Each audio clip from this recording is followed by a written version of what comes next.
சொல்லத்தான் நினைக்கின்றேன், நான் சொல்லாமல் தவிக்கின்றேன்.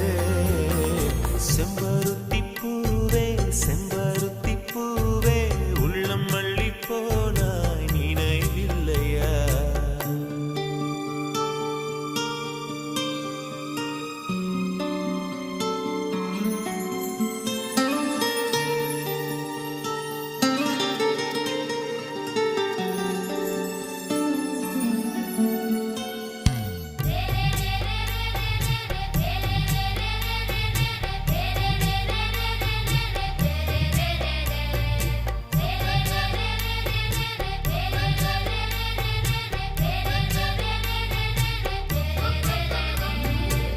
ஜன்னலில் தெரியும்